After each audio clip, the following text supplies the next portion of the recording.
in this subject, International Financial Architecture. This is the name of the subject. It's a elective course, DSC, and there are 4 units in this. The first unit deals with different economic theories related to international business, related to international trade. In the second unit, we have mostly the हाँ मैं भी आऊँ अच्छा ठीक है okay. Fine. So in the second unit, we have international trading environment and economic environment. Basically, the role of different trading organizations, including WTO, including different groupings, trade groupings like BRICS and SAARC and ASEAN and all. So this is a part of Unit 2.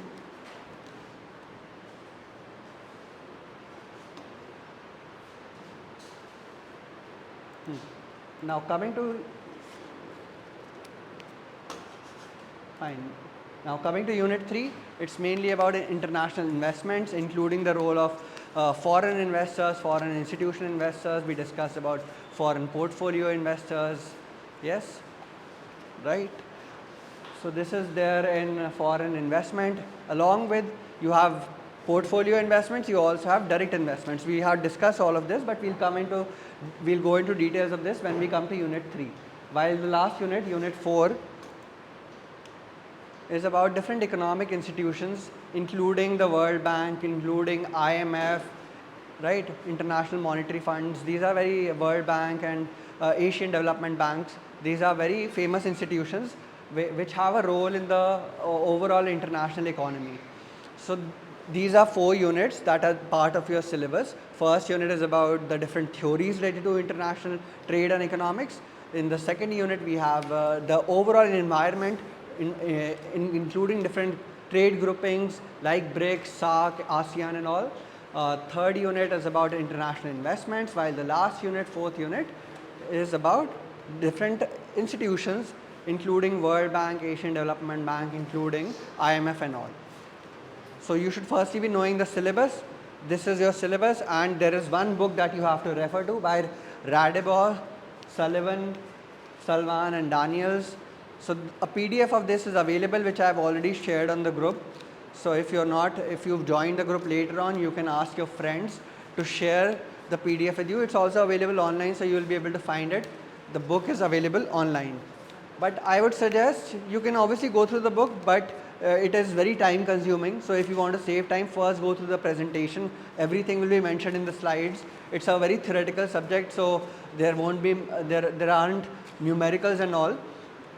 So the PPTs in itself should be sufficient, but if you want to go into details of any one particular topic, then you can obviously refer to this textbook.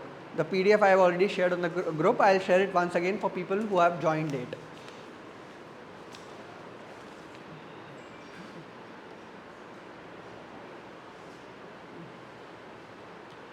Fine. So today we'll be going into details of Unit 1, which is the first unit, and it deals with different theories related to economics, related to international trade, international business. It also, you should be knowing what is the meaning of international business, how is it different from international trade. You have various important concepts, including the different components of the international environment, like you have economic environment, you have political environment, legal environment, environmental aspects. So all of these play a very important, crucial role whenever you're looking at international finance or international business. Plus you have various role of environments. Along with this, you have different modes of entry into business, internationalization process, managerial implications, which we'll today discuss in detail.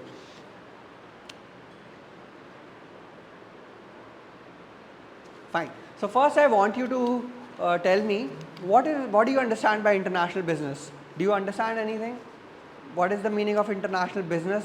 Any idea? Yes, you guys were there last time, yes? Business on a global scale. What does it include? Import, export, great.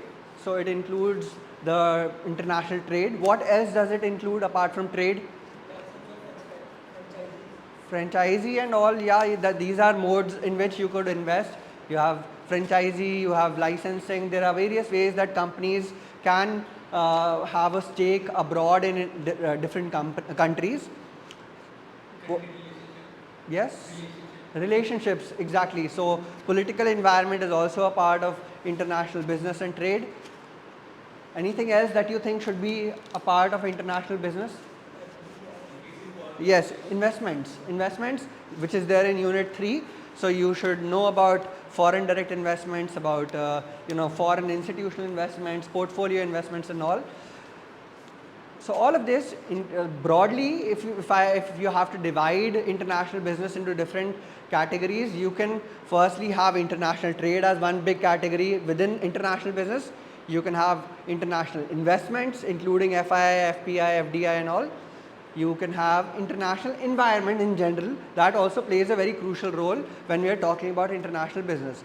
So these three things put together cover most of the aspects, broader aspects related to international business. So international business involves commercial transactions that cross national borders, that not only includes the trade in goods and services, but also investments, partnerships, strategic alliances. So what Bharat was talking about, basically you can do licensing agreements, you can have franchisee and all, which we'll come to in detail. So there are various ways in which companies can participate in international markets as well. Then what is the importance of this? What according to you is the importance of doing international business? Yes? Any of you? Huh? Proper utilization. Okay, good. What else?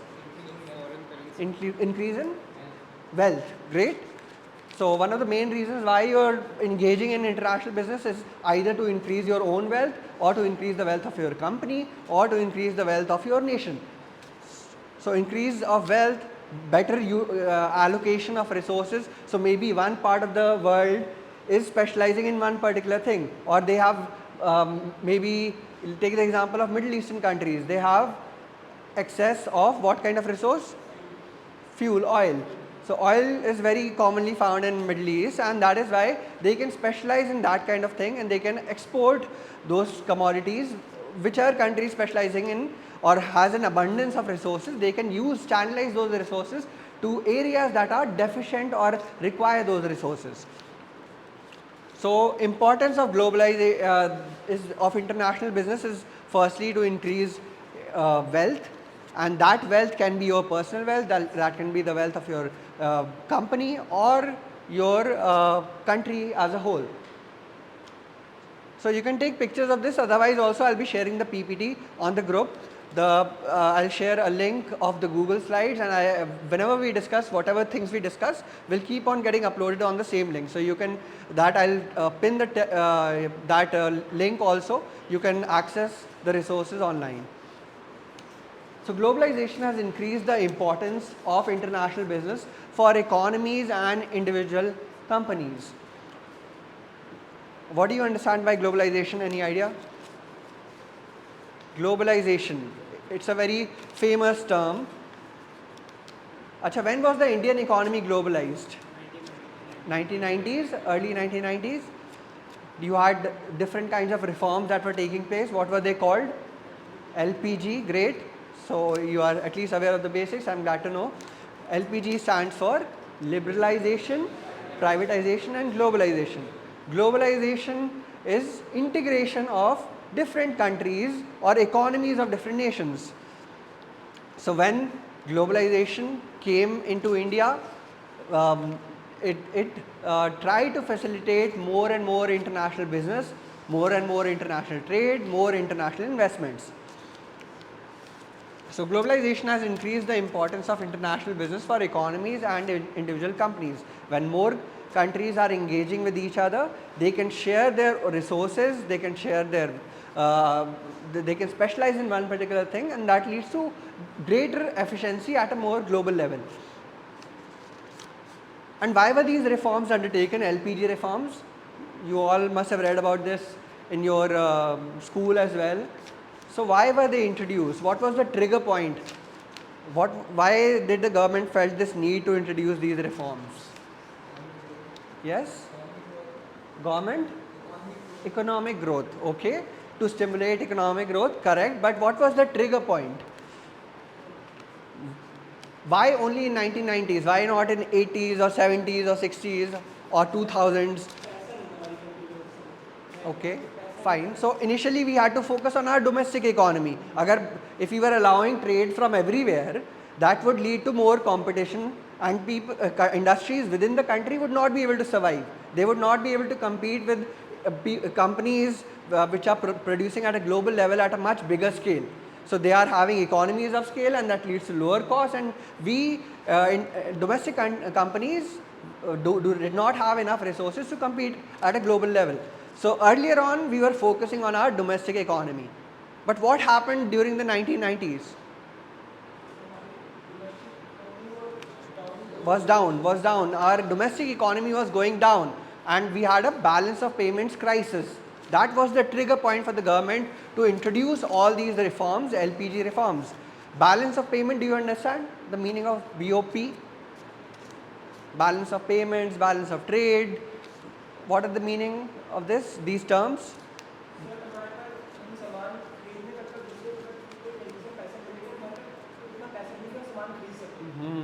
Right, exactly. So balance of trade is the balance of your country with respect to other companies. So how much are you exporting and how much are you importing? The balance of that gives you the balance of trade. And balance of payments includes other things also apart from trade. It's a more broader term which includes investments, also capital flow as well. So broadly we were having a very trade deficit. We were importing a lot, we were not exporting enough, and another reason was that we were having very low forex reserves. So our USD reserves our government always maintains, and those dollar reserves are used for some purpose. What is the purpose of these foreign reserves? To import commodities. If you want to say import commodities, which is the main import commodity of India, that India imports? Oil, correct. So oil constitutes the maximum proportion to our import bill, and we were importing so much oil, but we did not have enough forex reserves. We were only left with 1 month's reserve, and that was the time that the government realized that we need to change things.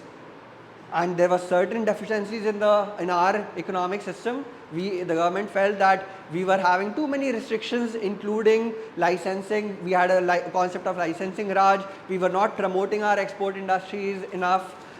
So they felt we need to give incentives to our domestic producers so that we can compete at a global level also. So they started giving them subsidies. They opened up the economy. They were encouraging foreign investments to also come into India so that they could invest in domestic companies. So that was the trigger point when globalization came into India, and this increased the relevance or the importance of international business in our country.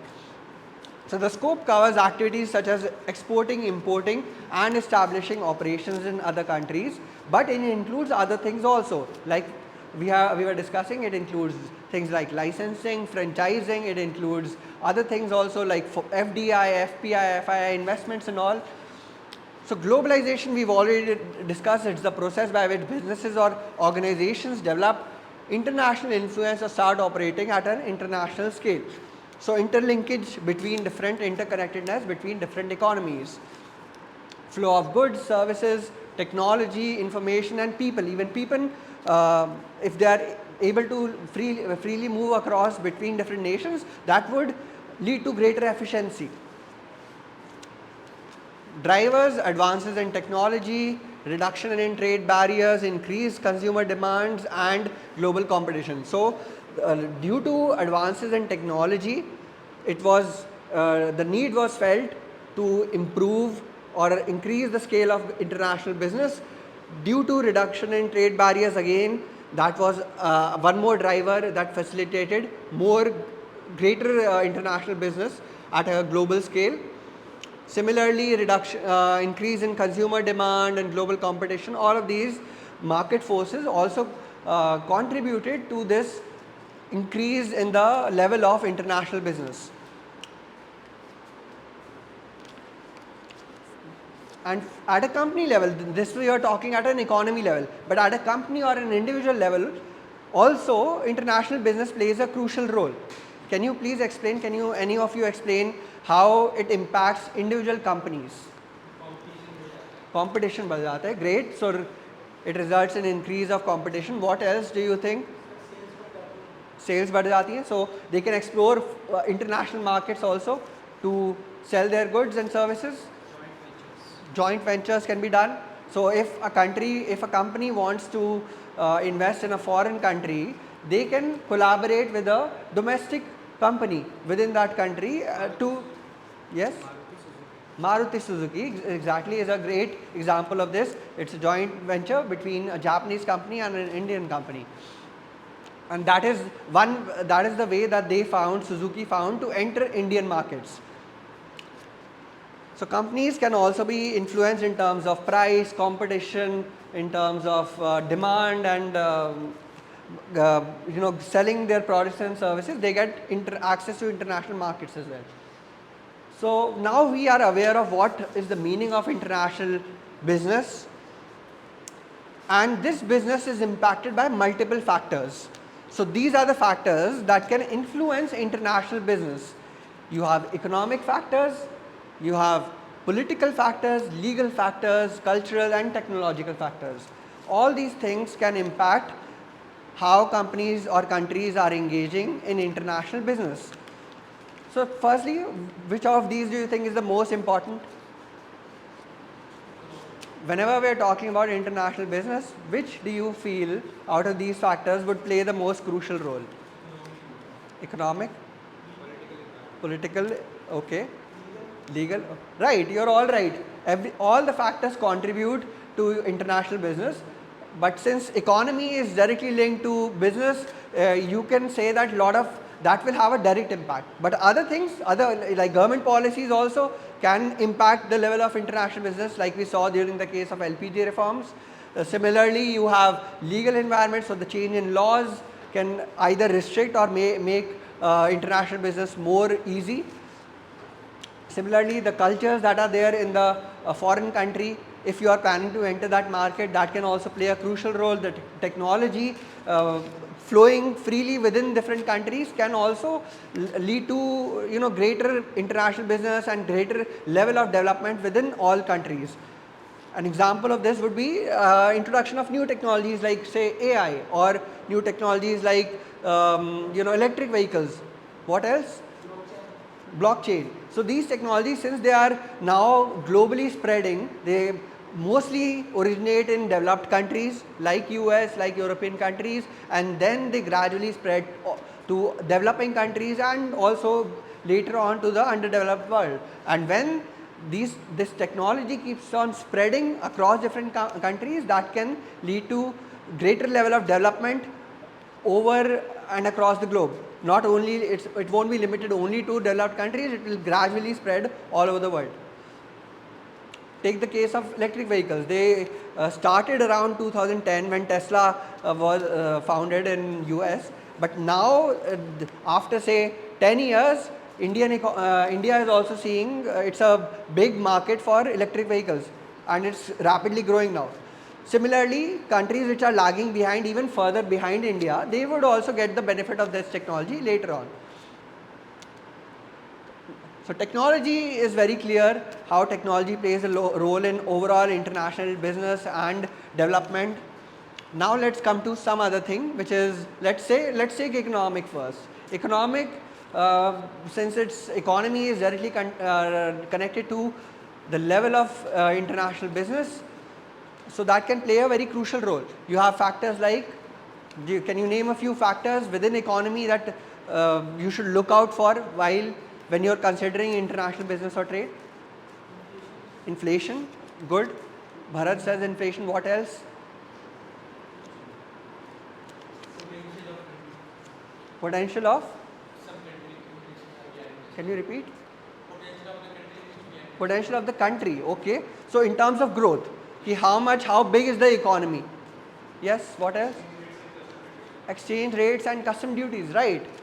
So Economic, that actually comes under also, you have laws related to that, you have that comes under politics as well, that customs and duties would fall under different categories, but obviously that's you can include that into economic as well. So you have things like exchange rate, inflation, growth rate, different taxes, all these would impact the level of international trade and business. And businesses must understand economic conditions in foreign markets, whichever markets they are planning to enter. So how is growth related to business? Economic growth, how is it connected to international business? Yes? So if we invest in a booming economy, business will also Okay. Purchasing power badegi, okay. So if the economy is of a very big size and plus the per capita incomes are also rising within the economy, that would lead to greater demand from that country, right? So economic growth is directly proportional, you can say, to the level of international business or trade.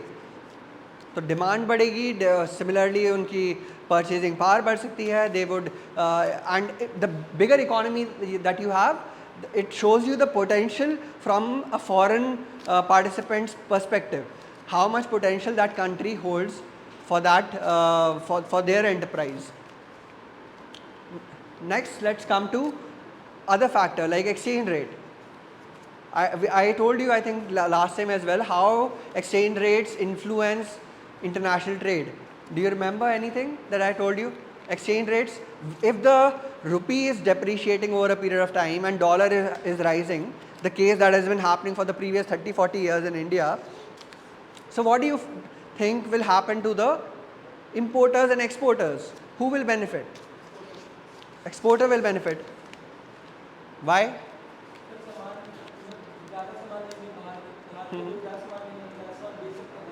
Okay.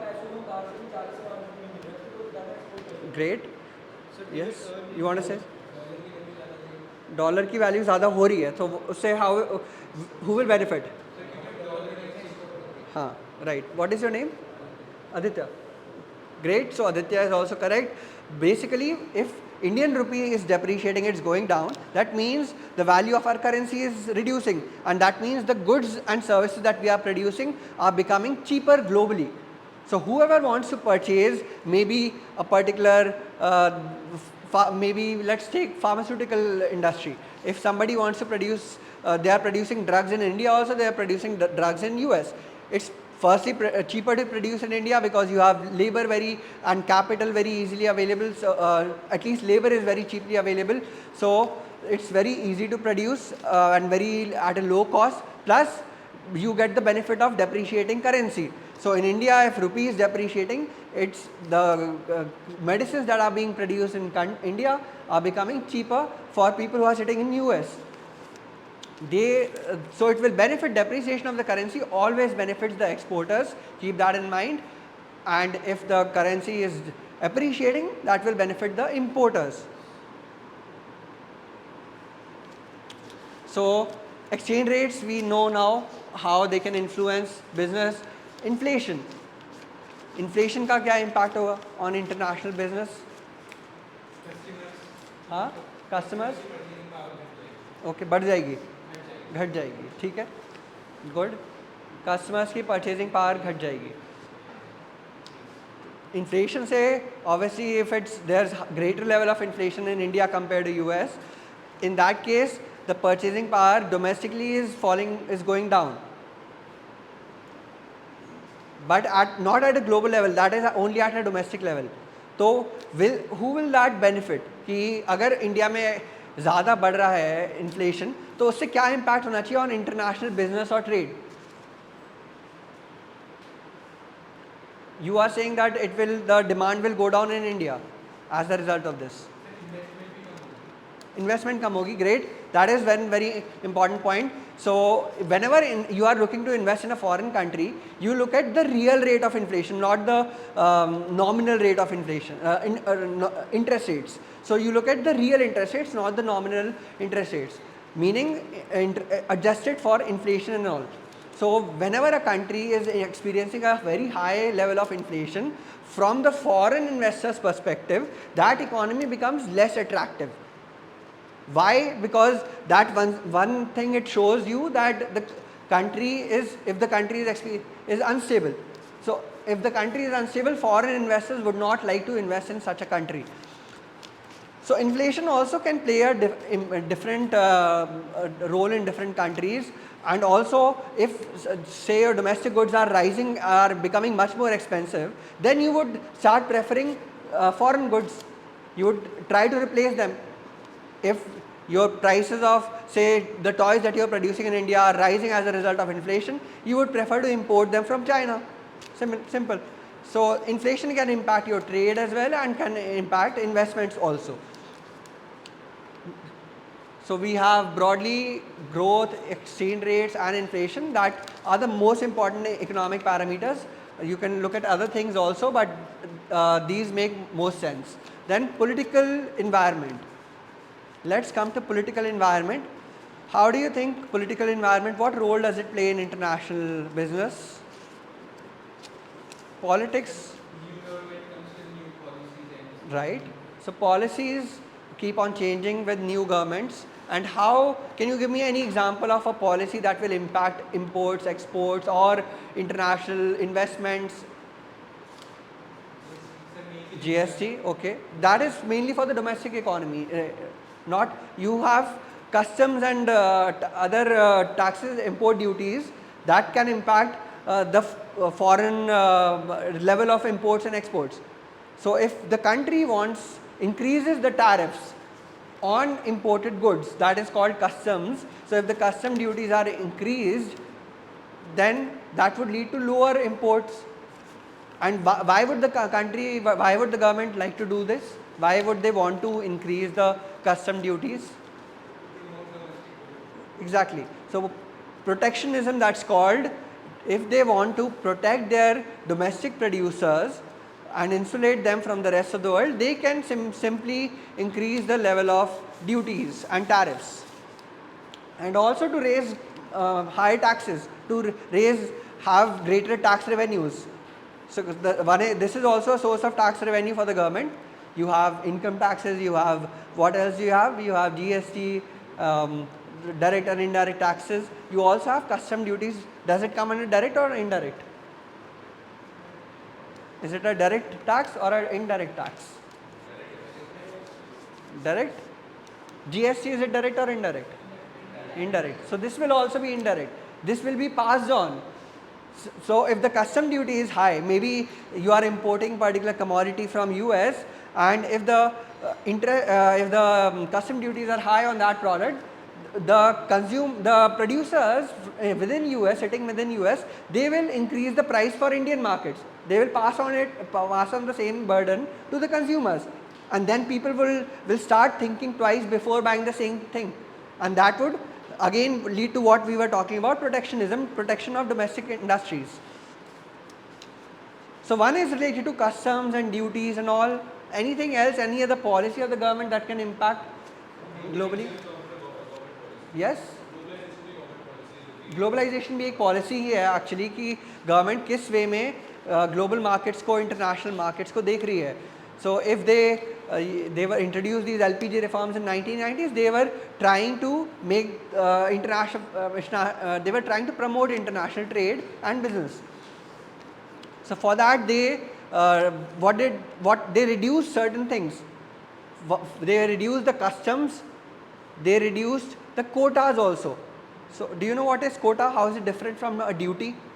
Import quotas you have and you have import duties. So how is it different? How are these two things different? Yes, Aditya, any idea? Quota क्या होता है? Great. What's your name? Kashish. So absolutely right, Kashish is correct. You firstly, if you want to restrict the trade of any particular commodity, if you want to restrict the level of imports, you can either put a duty on it, import duty, or a import quota. Quota means level, you are limiting the amount of quantity you are importing. So restriction on the quantity is called a quota, and these are two similar kind of tools that are used in tandem together, used together by the government to either stop or promote international trade. So this is with respect to international trade. Government can either impact this quota or tariffs. They can also give subsidies. They can also give subsidies to domestic producers. You must have heard of these SEZs, SEZ. What is that? हाँ हाँ आपको कुछ benefit देंगे तो क्यों benefit देंगे? Why are they giving benefit to work in that particular zone? Okay. So one is with respect to your, if you are producing more goods and services sitting in SEZs, that is leading to greater employment and greater production, and the growth is increasing. And also these SEZ, so they are used for producing goods at a very big level and for exporting. These are used for export, mainly for export purposes. So manufacturing setup in SEZ would mainly be used for export sector, and that is the reason why they are giving subsidies to these kind of producers to facilitate, to promote exports from within the country. Fine. Apart from this, you have political concept of political stability. So if there is instability within the country, how will that impact international business? Do you have any idea?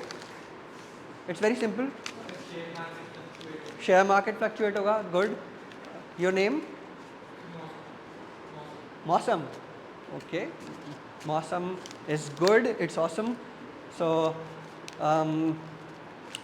firstly, it will impact the level of the market. So capital markets, you know what comes under capital markets? Equity or debt. So equity and debt both will be impacted if you have instability within the country, and that will either that can foreign investors can get scared as a result of this. If they believe that the country is experiencing a lot of instability, they would be hesitant, they would think a lot before putting their money in foreign markets. Can you give me any example of a country which is experiencing political uncertainty? Bangladesh, correct. So Bangladesh is one example. You have situations where international conflicts are also going on. Ukraine, Russia, Israel and Iran. So these kind of things deter or stop foreign investors from investing in these countries, because tomorrow anything can happen. A nuclear explosion might take place, or anything can happen, and that will impact all the industries within that country, and if they put their investments, they are taking a very high risk. So stability, government policies, regulations all impact international business. Then coming to legal environment, laws, how would laws impact business? Any example that you can think of? Yes? Tariff, वो तो हर में डाल रहे हैं हम, we are putting in economic also. हाँ हाँ. Yes. हाँ. Restrictions, okay. तो वो तो quotas और उसमें ही होता है mostly, but they can put certain commodities under this no import or no export list, in which you are banning the commodity from getting exported or imported. That can be done to benefit your domestic consumers. If there is a deficit of certain or the prices of dal are rising, they can put a restriction on the export of dal, so that you have more supply within the country, and that will lead to cooling down of prices. Similarly, if the domestic companies are facing a lot of competition from foreign companies, and they believe that to make the industry survive, the government needs to intervene, they can put restrictions on or they can ban import of certain commodities. Or if it's harming the culture also, that is linked to the cultural environment. If a certain commodity is negatively influencing the domestic culture, they can prohibit or restrict such kind of import. Chinese applications, exactly. So that is linked to security. Your security concerns are also part of your political environment, and if you believe that, if the government believes there is a risk posed by any foreign product or service, they can restrict such things. Chinese apps are one classic example of this. Now, cultural environment, how would that influence? Mhm. Okay, good. दोनों में आएगा कि if they have made laws, then obviously it's a part of legal environment, but politics is also going on behind the scenes. कि there will be lobbies of different alcohol producers, and they'll be trying to convince the government to restrict the import. जो domestic उनकी lobbies हैं, because they don't want so much competition. Or if there is these kind of political factors also keep on playing all the time. So ऐसा नहीं है कि you cannot isolate all the things, they are going together, like economic policies, government policies, legal laws and all of them are linked together with each other. Cultural environment again plays a very crucial role. So in certain cultures, like in India, what can you not do? What kind of company will not survive in India? Take the example of McDonald's. They had to totally change their product. They were earlier on focusing in US and other markets, their main product is a hamburger or a beef burger. So in India that can not work out, so they had to change it to chicken and other things. So alcoholic companies won't survive in the Middle East. Yes, exactly. So you are both right. Alcoholic companies will not survive in Middle East. Similarly, so they will not be investing in such countries also, and they would not be trading most frequently with these countries. Both the things will be impacted.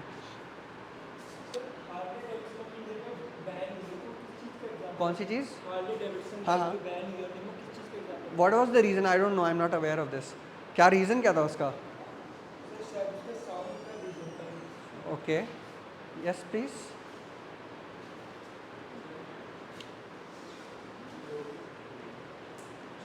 So I think you are starting to understand how international business operates, what factors you need to consider when you are looking at international trade.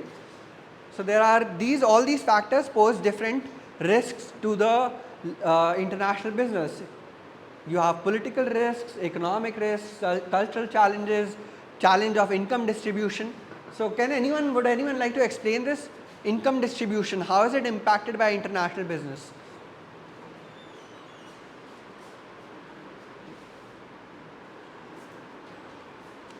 Income distribution कैसे impact होता है bye international trade और bye international business investments?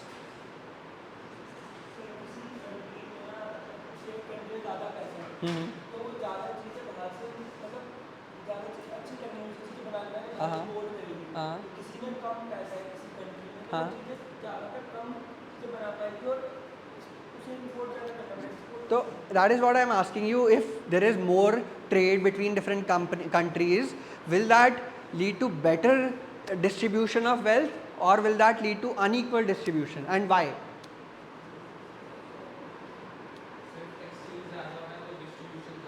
ज़्यादा होगा. कैसे होगा?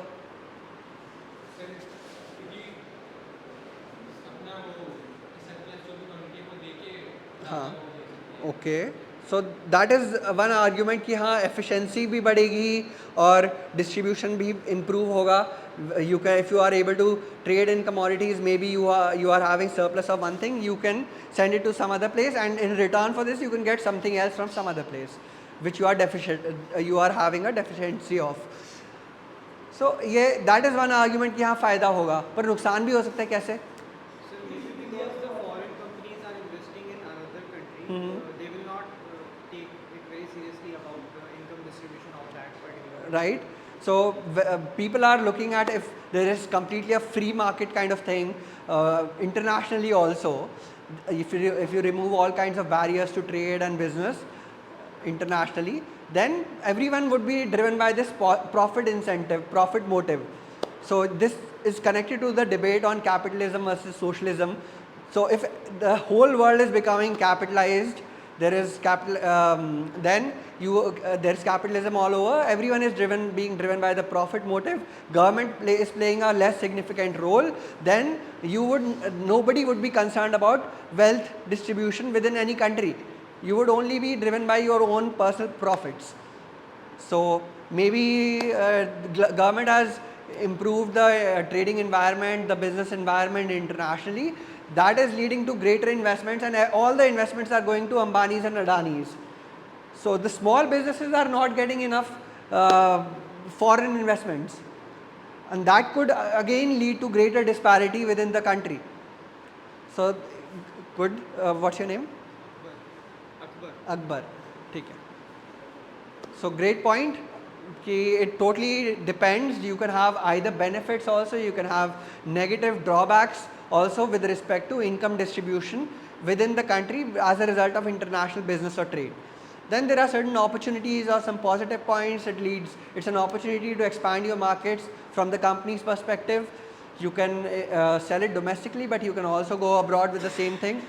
It leads to diversification, so you can specialize in one particular thing, production of one particular thing, or import or export of one particular thing, and leave the rest of the things to the rest of the world.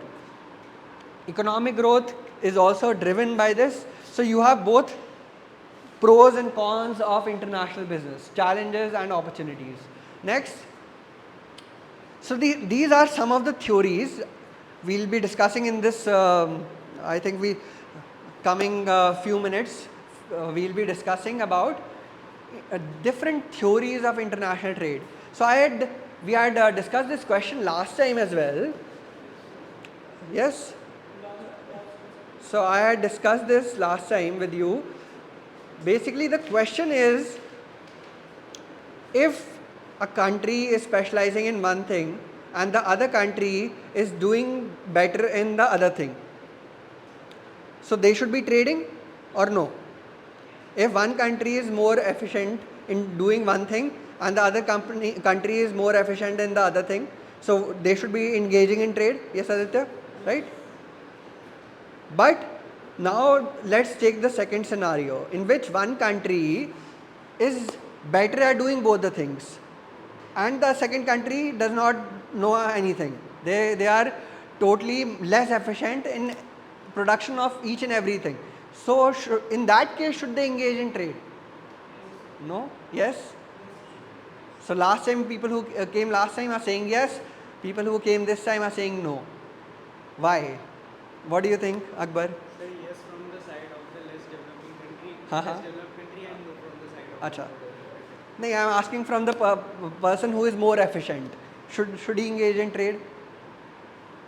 A country who is more efficient, should they engage in trade? They have a choice. Yes or no? social perspective, yes. Okay.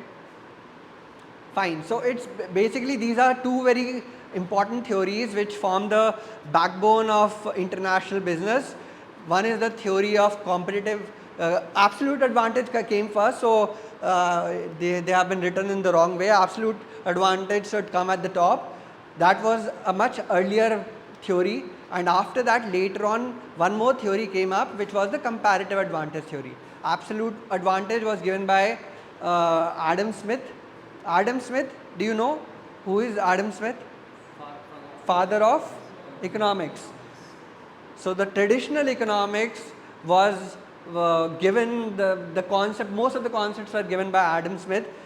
There is a very famous theory by Adam Smith apart from this also. An inquiry into the Wealth of Nations is the most famous book written by Adam Smith, and he's given one more theory of invisible hand. So like markets, even if everyone, the theory, do you know the theory of invisible hand? Yes. Sir, if everyone is driven by the self-motive of हाँ. profit, still they will be governed by an invisible hand. Exactly. So we all believe that if looking at profits is not always the right thing. If everyone is looking after profits, then who will look after social welfare? We believe that profits is not such a good thing. But according to Adam Smith, who is the father of traditional economics, he gave this theory of invisible hand. He says that even if everyone is being driven by this selfish motive, they are looking after their own selfish interests, this profit motive, still the whole economy, the whole world will keep on functioning in a very efficient manner and lead to the best possible social welfare. So everything will fall into place. There will be a invisible hand that will be guiding all the economic forces, and that will lead to lot of the overall most efficient form of economy will be there. So he gave this theory of invisible hand. Everything will work smoothly even if everyone is only running after their own selfish interests. This was the theory that he gave, but that was challenged later on by a person. Do you know the name? Okay, by Marshall, by John Maynard Keynes. These are Adam Smith is the classical kind of economist, and these are neoclassical economists, and they gave this distinction that sometimes the government has to intervene. There is a role of the government which needs to be performed properly in certain situations. So that is a separate thing. We'll come to that in some other class, but right now we are discussing about theories related to international trade. So the theory that was given by Adam Smith was the earliest one, and that was called the theory of absolute advantage. It says that when a country is doing well in one thing and the other country is producing the other thing more efficiently, there are benefits of engaging in trade. So they should engage in trade. So it states that if a country can produce a good more efficiently than another country, it should specialize in that good and trade with others who have absolute advantage in different goods. But comparative advantage, so this is what if we are specializing, if we are doing well in one thing, we should keep on specializing in that thing only. But it does not address the second part, the second question that I asked you. If a country is doing well in one thing, it is specialized, it's more efficient in the production of both the things. In that case, what should happen? So that was not given by the theory of absolute advantage. For that we needed the other theory, which was given by Ricardo. David Ricardo is the name of the economist who gave the other theory, called the theory of comparative advantage. So this theory tells you that we should not be looking at absolute advantage. We should not be looking at who is more efficient. We should look at in terms of opportunity cost, in terms of comparative advantage. So comparative advantage, or in other words, the opportunity cost. So opportunity cost is an economic term which states what is the cost, not only in terms of money, but also in the foregone opportunities. So if you are taking up one opportunity, you are foregoing some other opportunity. Maybe you are staying in some house and you have bought the house. Now do you have any cost?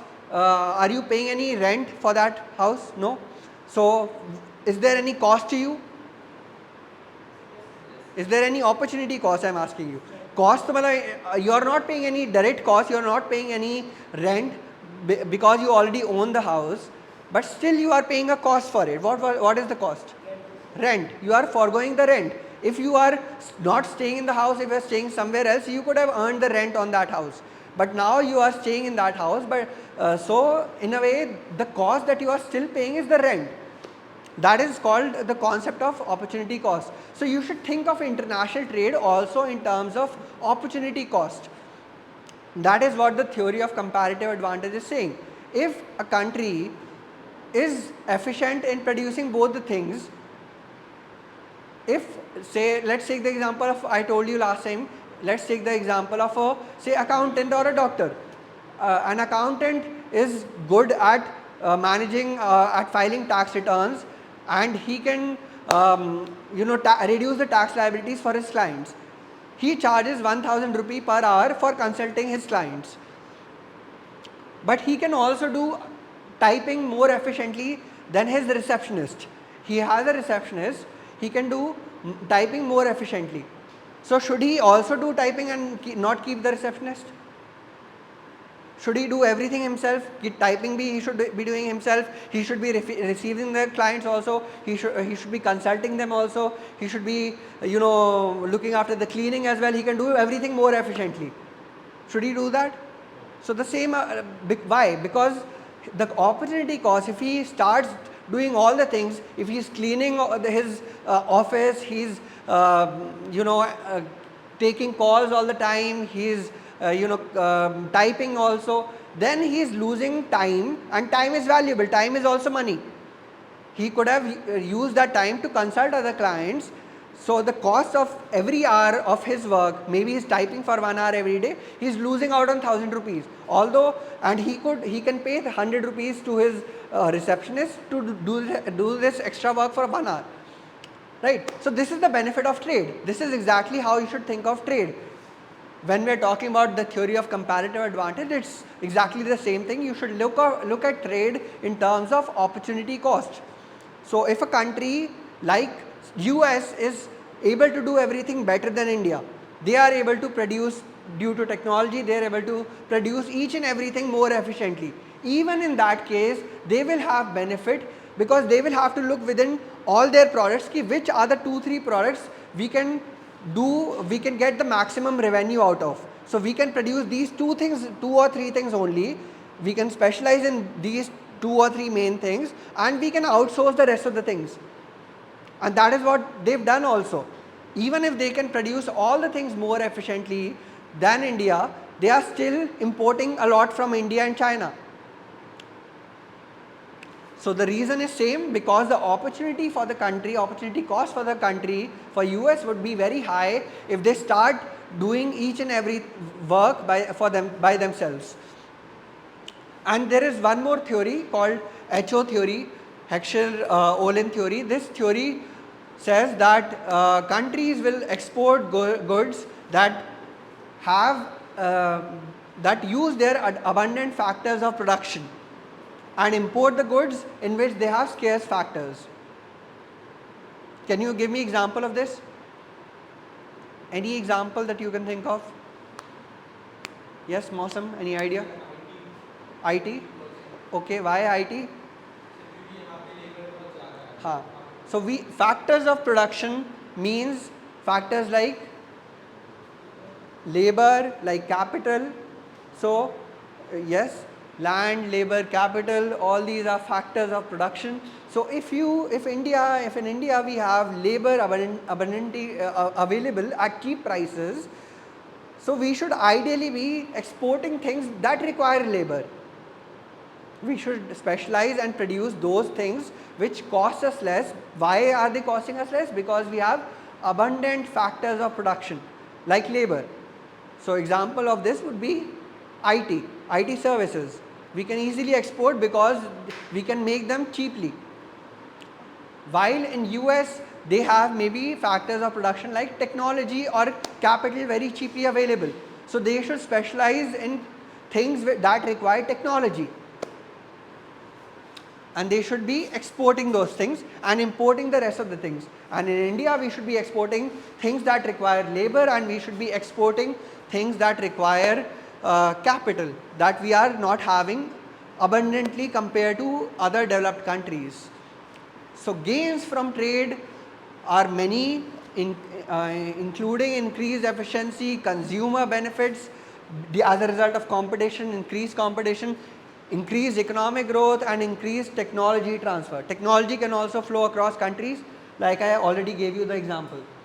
But there are certain challenges as well to international business and trade, including trade barriers by the government. You have sometimes quotas, you have customs, and so this is an example of protectionism, which we've already discussed.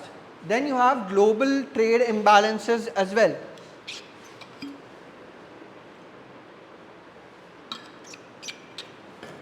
Right.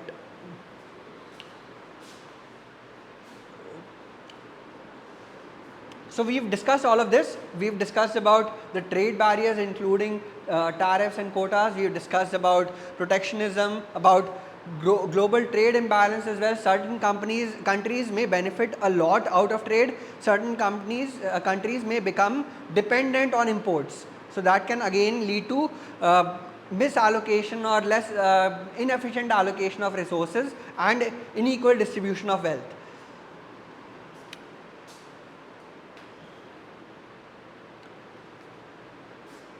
These are certain distributional issues which we've discussed in details.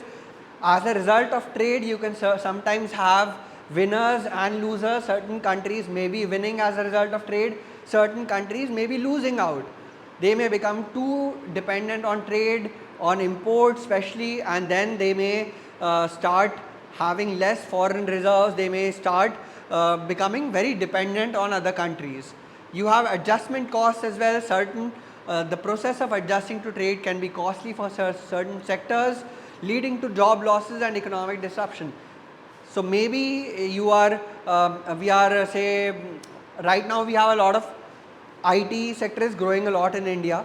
You know about the big companies, top companies in IT sector like TCS, Infosys, Tech Mahindra, HCL Tech, Wipro and all. So these are really employing on a very large scale. They have 50,000 employees, 80,000 employees and so on. So right now they are contributing a lot to our overall growth, economic growth and employment. But later on, say we start importing IT services from other countries. As India becomes more developed, we will start importing from other countries, which will be having more cheap labor resources, and in that case this labor will become unemployed. These companies will start going down in value, and then as a result of this, that can lead to loss for the whole economy in terms of job losses, in terms of economic disruption. And as a result of this, sometimes support from the government is also required.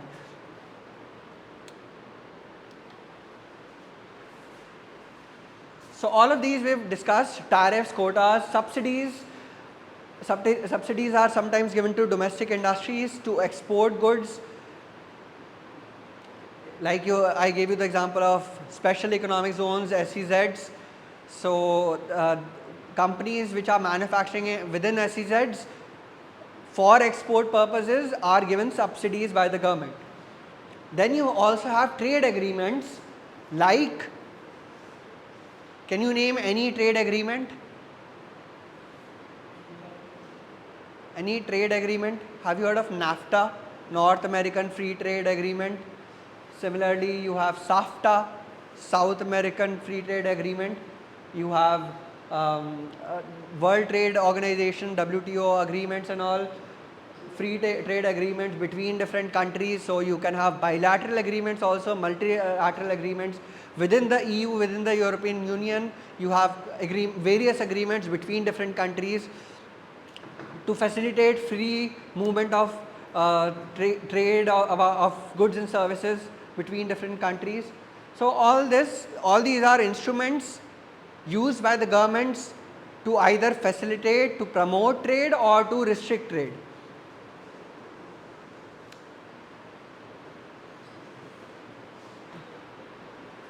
Fine. So then you have certain role of institutions like WTO, IMF, World Bank.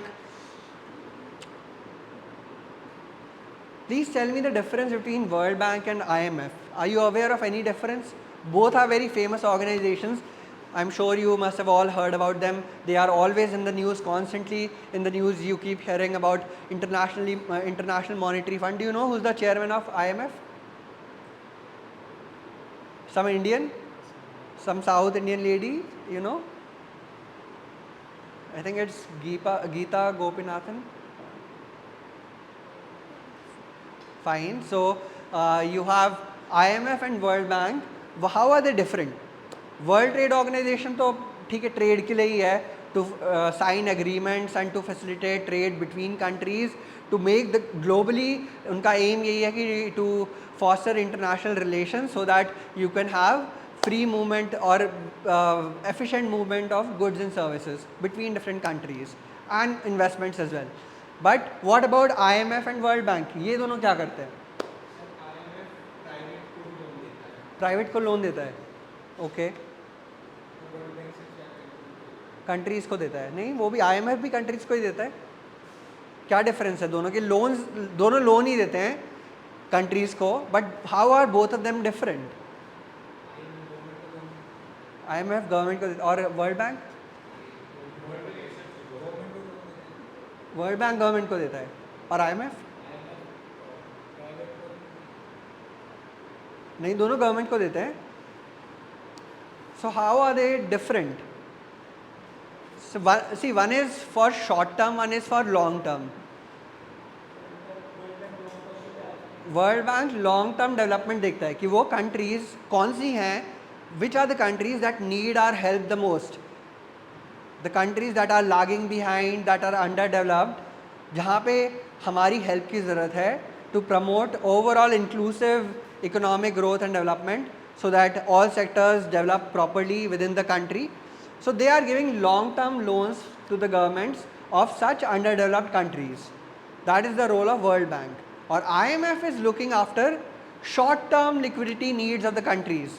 So if a country is unable to repay certain obligations, उनकी कोई liability है, short term liabilities हैं, countries also, you must be knowing, they take debt from different organizations and countries and companies and different places. So and they have bonds as well, sovereign bonds होते हैं जिसके through वो funds raise करते हैं countries. So sometimes they also have obligations, and if they are unable to meet their short term obligations, so to meet their liquidity needs, so short term, you must have heard about these liquidity and solvency ratios. तो liquidity short term के लिए होता है, solvency long term के लिए होता है. तो लिक्विडिटी जो है अगर कम है किसी कंट्री में, they are unable to repay the debts और they are unable to meet the short term obligations, for those purposes loans are given by IMF. And one of the most common countries which gets loans from IMF is Pakistan. Pakistan is in need of funds the most, they need funds all the time. वो कभी भी अपना date पे ही नहीं कर पाते time पे, तो उनको they always need help from IMF for meeting their short term obligations. So these organizations we'll cover in detail in the last unit, in unit 4. So first unit is an introduction to all the things. इसमें then we are talking about political economy. We will discuss all of this कि government का influence होता है, interest groups होते हैं. So within every industry, within every sector of the economy, you have certain groupings, you have certain unions. These unions approach government with their demands कि हमें, जैसे automotive sector की एक union है. So this, or there is FICCI for industries. These are organizations which come together, they form certain objectives. These are our demands from the government, and these demands are put forth which the governments try to incorporate within their policy. The automotive sector requires these things from us. So these domestic groups approach government to ask for changes in their international policies. Yes, Akbar? Yes, okay. Fine. So 5-minute break, then we'll we have only a short thing left. So we'll finish that within the next 15-20 minutes. Take.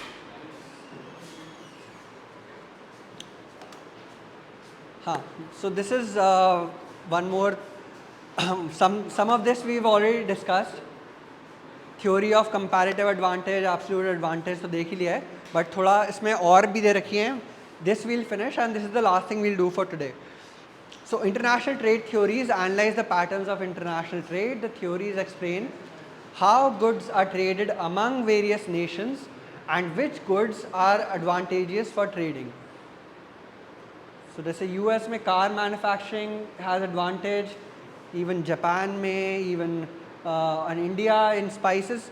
So you should be aware what commodities India exports and what it imports. This we discussed last time. I hope you remember all. Can you name the most important export commodity, export good or service? IT? Yes? Spices, jewelry, great.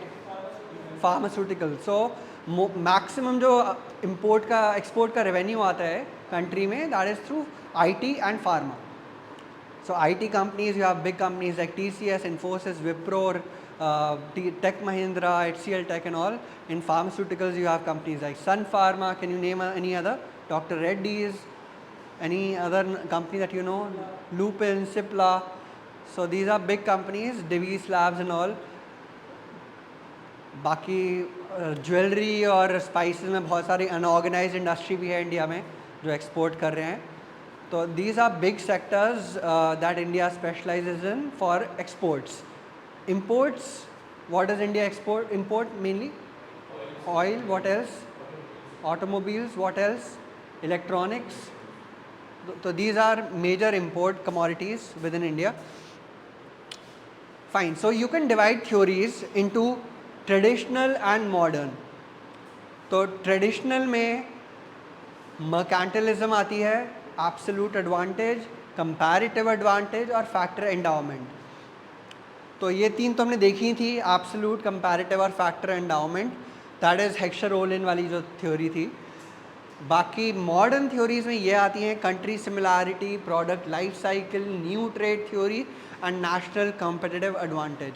इसको कुछ लोग 3 parts में भी divide करते हैं. Instead of bifurcating between traditional and modern, you can call them traditional, classical, neoclassical and modern. ये भी कह सकते हैं कुछ, मतलब you can have 3 categories as well. तो उसमें बस बेसिक डिफरेंस ये होता है कि जो फैक्टर एंडाउमेंट वाली आती है हेक्सर-रोलिन, वो न्यूओक्लासिकल में ले लेते हैं. So you have classical, which is the traditional part. You have modern, which are these. और neoclassical में जो हेक्सर-रोलिन वाली थ्योरी है, that comes under neoclassical. So let's take up traditional theories. Briefly we'll discuss what are these. Mercantilism, सबसे पुरानी theory जो इनमें से है वो that is related to mercantilism. It was given by Thomas Moon, zero sum game. मतलब trade in this theory is considered to be a zero sum game. इसका meaning क्या है? What is the meaning of this zero sum game? Okay. Should be equal. Okay. So basically it is believed in this theory that one country is winning as a result of this, other country is losing, and this is overall it is balancing out, सब कुछ zero हो रहा है. Out of trade, one country is benefiting, other is losing out, and this is because the reason is during that time this is in the 16th century, मतलब 1500 के आसपास, that time gold was the main measure of a country's wealth. तो जो भी country के reserves होते थे वो गोल्ड के फॉर्म में होते थे, और जो प्राइमरी गोल होता था was to increase the wealth of nation by acquiring gold. तो ट्रेड में क्या हो रहा है कि country who is getting the goods, जो एक्सपोर्ट कर रही है, they are getting gold in return for the export. So they are winning as a result of this in terms of gold, because the country's wealth is measured in terms of gold. So when the country is exporting something, they are getting gold. On the other hand, the other country that is importing the same thing is giving gold. तो उनको loss हो रहा है. So overall it is balancing out. That is why in this theory it's considered to be a zero sum game, and countries should increase gold by promoting exports. So they believe that exports is the only thing that is beneficial for you. So you should ideally be looking to export each and everything. That was the main philosophy or belief in the 16th century. But the problem with this theory is that it did not recognize anything except gold as a measure of country's wealth.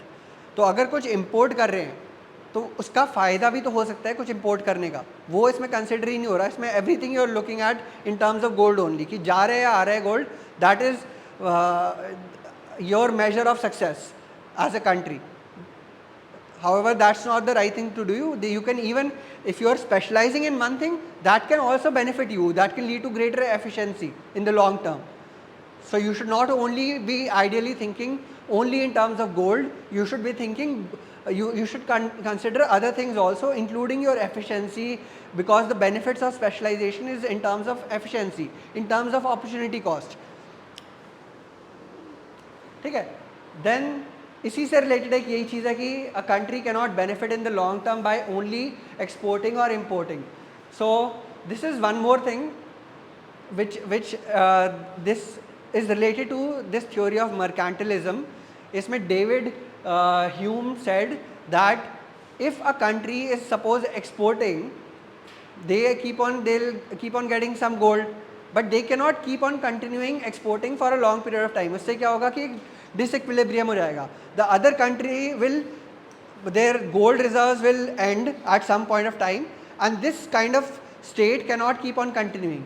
So they said कि due to increase in inflow of gold in a country, there will be increase in money supply leading to increase in prices, which would discourage exports and encourage imports. So broadly what you need to know is कि ये disequilibrium होगा कुछ time के बाद, क्योंकि एक country जिसमें gold आ रहा है जो एक्सपोर्ट कर रही है उसकी मनी सप्लाई बढ़ रही है. एक तरीके से मनी सप्लाई बढ़ रही है तो उससे कनेक्टेड होता है इन्फ्लेशन.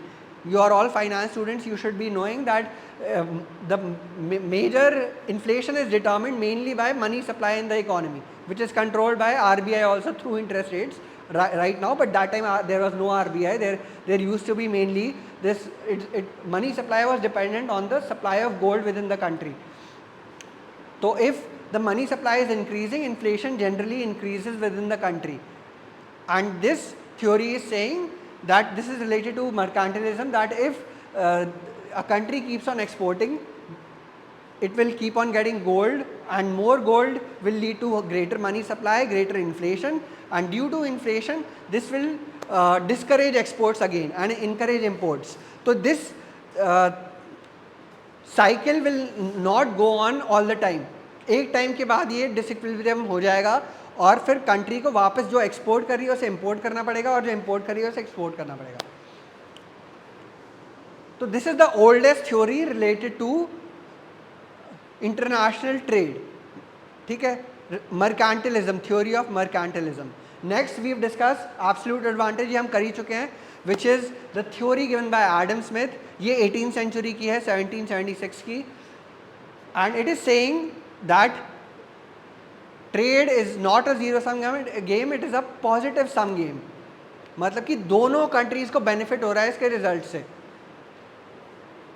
जो कंट्री एक्सपोर्ट कर रही है उसको भी फायदा हो रहा है, जो इंपोर्ट कर रही है उसको भी फायदा हो रहा है. क्यों? How is the importer benefiting? In many ways. How? उसको गोल्ड मिल जाएगा? नहीं. हाँ, जो इंपोर्ट कर रहा है उसको क्या मिलेगा? चलो सामान मिल रहा है, यूज करने के लिए सामान मिल रहा है. ओके, उसको उसका टाइम भी तो सेव हो रहा है ना. If it is not if it is importing, उसने कुछ प्रोड्यूस ही नहीं किया, उसका टाइम सेव हो रहा है. It can utilise that time to produce other goods and services. तो वही स्पेशलाइजेशन वाला कॉन्सेप्ट आ जाता है कि trade allows you to specialise in one particular thing and that can lead to greater efficiency with in the economy. तो overall it can benefit, and plus वो तो है ही कि you are getting more variety of goods and services, consumers are benefiting, there is more competition also, so overall it is benefiting both the economies. That is what is believed in absolute advantage. ये हम देख ही चुके हैं already.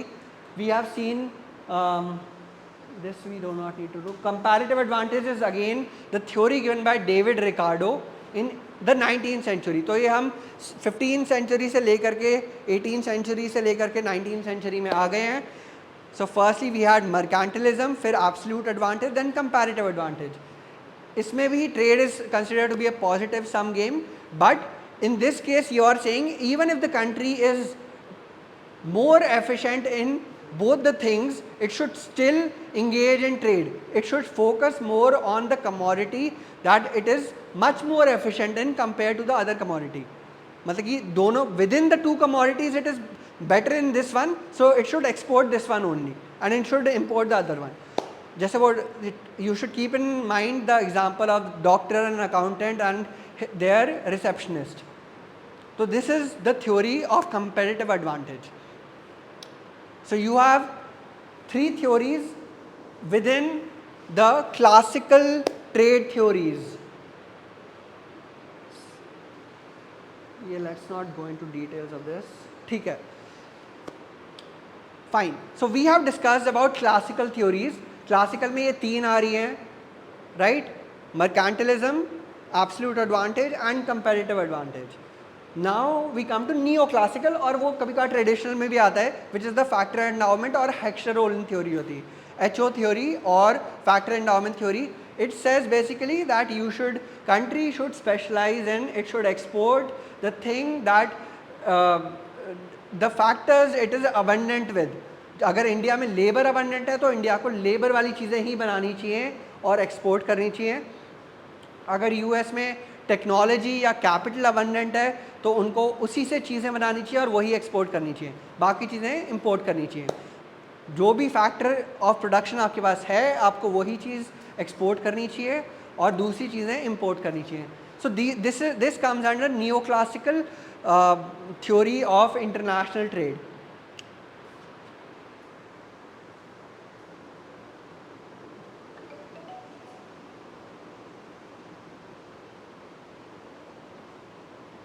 पर एक इसका paradox देखा गया है which is called the Leontief paradox. It basically says कि होना तो ऐसा चाहिए कि कंट्री को वही बनाना है जिसमें जो फैक्टर्स उनके पास अबंडेंट है, पर प्रैक्टिकली ऐसा हो नहीं रहा है.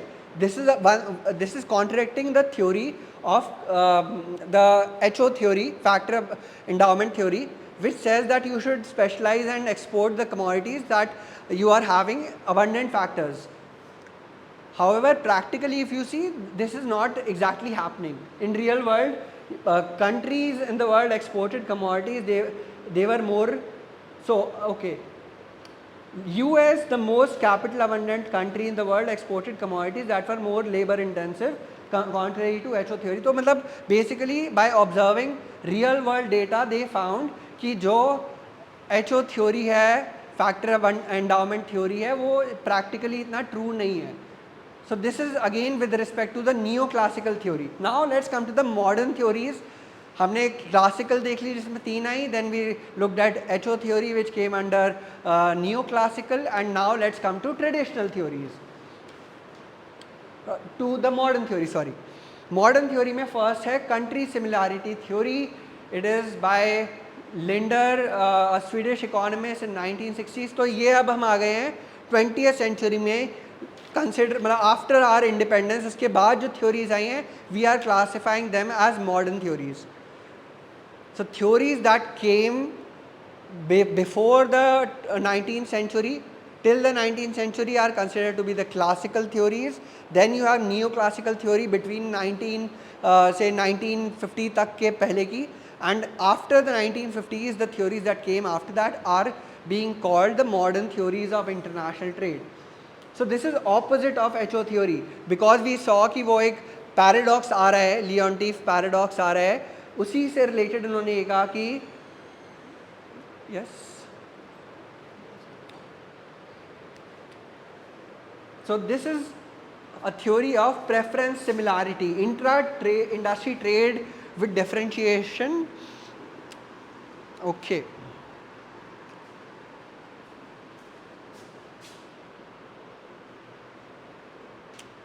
Right. तो दे आर सेइंग कि जैसे if you take the example of Japan and America, तो जो कंट्रीज सिमिलर हैं इन दोनों में कैपिटल जो फैक्टर ऑफ प्रोडक्शन है, कैपिटल बड़ा इजीली अवेलेबल है. Both are developed countries. I hope you know Japan is also a developed country. So Japan and America are similar in this terms. They have lot of capital and technology available with them. So generally speaking, according to this theory, according to this country similarity theory, जो countries similar हैं उनको within the industry trade करना चाहिए. मतलब कि cars की जो trade हो रही है वो जापान और अमेरिका के बीच में भी हो रही है. Although both are producing cars very efficiently because they have lot of capital and technology. So ideally, according to that factor endowment theory, they should not be engaging in trade because they are very similar. But according to country similarity, intra-industry trade है ये, within the industry है, within the automotive industry, they should be doing trade amongst each other. पर अगर inter-industry trade है, if we are looking at two different industries, say India and America we are considering, India में labor abundant है और spices abundant है हमारे पास, तो हमको वो डिफरेंट कंट्रीज के बीच में इंटर इंडस्ट्री ट्रेड होना चाहिए. So this country similarity theory is differentiating countries based on factors, कौन से abundant factors हैं, and then it is saying कि जो इंटर इंडस्ट्री ट्रेड है वो डिफरेंट कंट्रीज़ के बीच में होना चाहिए और जो इंट्रा इंडस्ट्री ट्रेड है वो सिमिलर कंट्रीज़ के बीच में होना चाहिए और हो भी रहा है. Like Japan and US are still exchanging cars, they are trading, importing and exporting cars, and India and US are trading between spices and automobiles. तो ये actually हो रहा है, and this is similar to the paradox that we have seen, Leontief paradox, and this is opposite of Heckscher-Ohlin theory. So Heckscher-Ohlin is saying कि जो country के पास जो efficient है, जो भी फैक्टर अबंडेंट है वो एक्सपोर्ट करना चाहिए. ये इसमें भी वो हो रहा है लेकिन सिर्फ इंटर इंडस्ट्री ट्रेड में हो रहा है. इंट्रा इंडस्ट्री में it is similar to Leontief paradox. जो इंट्रा इंडस्ट्री ट्रेड है with in the automobiles it is similar to Leontief paradox. जो कंट्रीज सिमिलर हैं with respect to factors of production, they are trading amongst each other, which ideally should not happen according to the HO theory. Next we come to product life cycle. So only 2 or 3 theories are left, then we'll end. And don't worry, we'll revise the same thing once again in next class. In briefly we'll see once again. Till then I'll be sharing the PPT on the group, so you can go through these slides. If you face any problem, next time we can discuss those doubts, and we'll also recap all these things so that it becomes more clear to you. So product life cycle is one more theory, modern theory में ही आती है. It was in the mid 1960s, तो 1950 के बाद जो भी आ रही है वो मॉडर्न में आ रही है.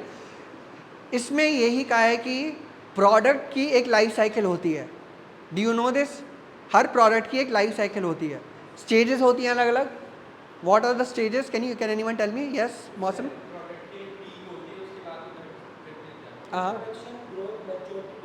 Exactly correct. सो इंट्रोडक्शन, जब न्यू प्रोडक्ट या टेक्नोलॉजी इंट्रोड्यूस होता है कहीं पे भी usually it is in the developed countries, वहाँ पे कोई न्यू प्रोडक्ट या टेक्नोलॉजी में भी इलेक्ट्रिक कार्स इंट्रोड्यूस हो रही हैं, तो फिर वो धीरे धीरे ग्रोथ होती है उसकी, उस प्रोडक्ट की. जब वो इंडस्ट्री बूम करने लगती है तब वो अलग अलग जगह स्प्रेड होने लगती है. जैसे इंडिया में भी आ गई और कंट्रीज़ में जैसे इलेक्ट्रिक कार्स आ रही हैं, right. Then it goes into maturity stage कि अब वो बहुत मैच्योर हो गई है इंडस्ट्री या प्रोडक्ट, और उस टाइम पे वो थोड़ा उसके प्रॉफिट्स जो होते हैं वो ग्रो होने कम हो जाते हैं और वो इंडस्ट्री एक स्टैग्नेंट हो जाती है, एक लेवल पे जा कर के रुकने लगती है और फिर उसका डिक्लाइन होता है. And this can you give me example of any product which is in decline stage और विच हैज़ ऑलरेडी डिक्लाइंड? हाँ, कीपैड फोन्स, राइट. और CDs and all, they have already declined. iPhone, iPod, right? Fine. Can you give me any example of a thing which is a product which is in maturity stage? AI tools are in growth stage. Okay. Smartphones तब already grow हो चुके हैं, हर country में पहुंच चुके हैं, सब जगह पहुंच चुके हैं. So the industry is starting to become more stagnant now. Yeah, even laptops हैं. Laptops have become the industry is not growing at a very fast rate. तो broadly you should know कि हर प्रोडक्ट की एक life cycle होती है.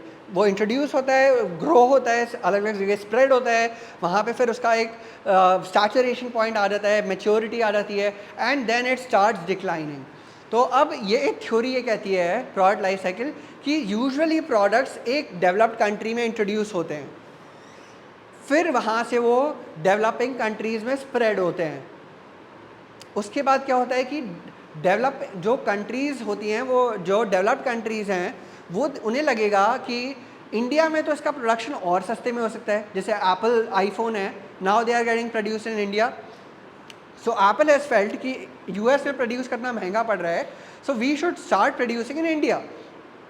तो वो अब डेवलपिंग कंट्री में प्रोड्यूस करेंगे और वापस उसे इंपोर्ट करने लग जाएंगे. अब US has started importing also iPhones. So this is how the product life cycle theory works कि पहले एक प्रोडक्ट इंट्रोड्यूस हुआ generally in the developed country, वो न्यू टेक्नोलॉजी धीरे धीरे स्प्रेड हुई with in that developed country, US में spread हुई, वहाँ से वो गई दूसरी कंट्रीज़ में. जैसे अब इलेक्ट्रिक व्हीकल्स इंडिया में आ रही हैं धीरे धीरे, टेस्ला आने वाली है, तो वो डेवलपिंग कंट्रीज़ में स्प्रेड होगी. फिर उन्हें लगेगा कि हाँ developing countries like India China में आप चीपली प्रोड्यूस कर सकते हो, so why not we produce in at low cost in India and China and then we can import the same thing in with in US. तो वो अब वही चीज़ वापस मतलब पूरा साइकिल रिवर्स हो गया. यहाँ यूएस से प्रोडक्शन स्टार्ट हुआ था, अब वो यूएस में एक्सपोर्ट होकर के अब इम्पोर्ट होने लग गया वापस. So this is how the at the end of the cycle the innovator becomes the importer. जो इनोवेटर था, जो एक्सपोर्ट कर रहा था स्टार्टिंग में, that has become the importer.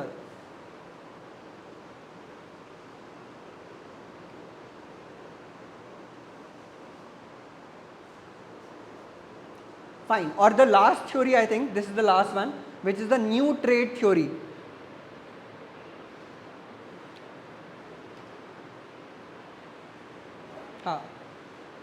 This theory tells about some of the necessary factors. A country having these factors can become an exporter. तो exporter बनने के लिए इन्होंने कुछ फैक्टर्स बता रखे हैं. अगर वो फैक्टर अवेलेबल हैं कंट्री में, तो वो कंट्री उस चीज़ को एक्सपोर्ट करने के लायक है. That is basically what this theory is saying. Economies of scale is one factor, मतलब कि अगर कंट्री बल्क में प्रोड्यूस कर पा रही है उस चीज़ को, तो that will lead to lower cost per unit. Cost of production per unit will reduce. अगर do you know this concept of economies of scale? Economies of scale, is it clear to you? Yes, sir. तो अगर कोई भी आपने कोई नया product produce करना start किया, आप अगर उसके लिए एक आपने फैक्ट्री लगाई और आपने बहुत 2-4 लोग हायर करे और आपने मशीनरी ली, सब कुछ लिया, then you start producing only 1 or 2 units. आपने 2 कार बनानी शुरू कर दी. अब cost of producing those 2 cars is very high right now because you have built a very huge factory for that. But when you start scaling up your operations, जब आपकी demand भी आ रही है, आपने 2 प्रोडक्ट सेल किए, फिर आपको लगा मैं 20 बनाता हूँ, फिर आपको लगा मैं 200 बनाता हूँ, फिर आपको लगता है मैं 400 बनाता हूँ, तो उस फैक्ट्री के अंदर जब 2000 प्रोडक्ट बन रहे हैं, so the cost of producing 1 car when you are producing 2000 cars will be very less, because fixed cost तो उतनी ही रही. The fixed cost has remain almost constant. The cost of setting up the factory, the cost of getting machines and all is remaining almost similar. कुछ variable cost बढ़ेगी, obviously material का cost बढ़ेगा या कुछ बढ़ेगा, but fixed cost is remaining the same, and that is reducing the cost per unit. So this economies of scale means lower cost of production per unit when the scale of production increases. तो अगर country के पास economies of scale आ रही हैं उस product में, तो that is one factor that is required for to export profitably. Then product differentiation, कि if you are able to produce one product, उसमें थोड़ा सा डिफरेंशिएशन आप ला पाते हो, maybe through brand name, maybe through some new patented technology, कोई भी मतलब कि maybe through some variations in some new features or something. So if you are able to bring some differentiation in a already existing product, that would make your product more attractive and you would be able to export it easily. And the third factor is called first mover advantage. So if the country is one of the first to enter that particular segment, then it obviously gets an advantage. तो ये कोई भी नई industry ले लो, like Tesla, because it entered at a very early stage, it got that advantage. Similarly अब जो नई कंपनीज आएंगी, they will find it very difficult to compete with an already establish player, जो because they are producing at a very large scale. Their cost of production is going down due to economies of scale. They already know about the market properly. They have done their proper analysis and everything. So a new company will find it very difficult to compete with an already existing player. And same is the true with the country as well. If the country is engaging in a new commodity, they are almost the first players exporting it, they would have an advantage in terms of technological leadership. नई technology उन्होंने कोई introduce किया है, वो अब नई country को, if the new country starts, they will have to first start building that kind of technology and infrastructure. That will take a long time, and then they find it basically hard to compete with an already existing player.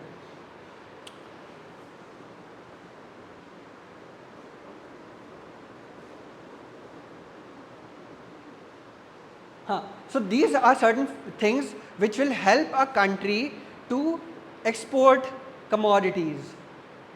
कि factors जो हैं वो सस्ते में कौन से available हैं, whether it is labor, capital, technology, machinery, land, what is, or oil, what kind of factor is easily available, what are the demand conditions. तो जो कंट्री को में वो एक्सपोर्ट करना चाह रहे हैं उनकी डिमांड कैसी है, उनकी डोमेस्टिक इकोनॉमी में कैसी डिमांड है, वो भी इम्पॉर्टेंट है.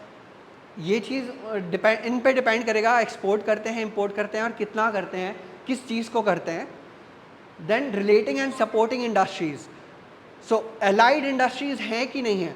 May be the country is planning to produce say automotive spare parts. अब वो country is starting to produce spare parts. अगर वहाँ पे ऑटोमोटिव इंडस्ट्री दूसरी कंट्री में है ही नहीं, उसके लिए डिमांड ही नहीं है, सो और या अलाइड इंडस्ट्री नहीं है, that will again impact you know the level of export and import of the country. And finally the strategy, structure and rivalry. तो जो कंपटीशन अवेलेबल है इंडस्ट्री के अंदर, कितना कंपटीशन अवेलेबल है, किस टाइप की स्ट्रैटेजीज हैं और कंपनीज की, that will all play a role. Basically there are lot of factors that companies need to consider, that countries also need to consider when they are specializing in one particular product, when they are looking to export or import any particular commodity. So this is it. We've studied about classical, neoclassical and modern theories.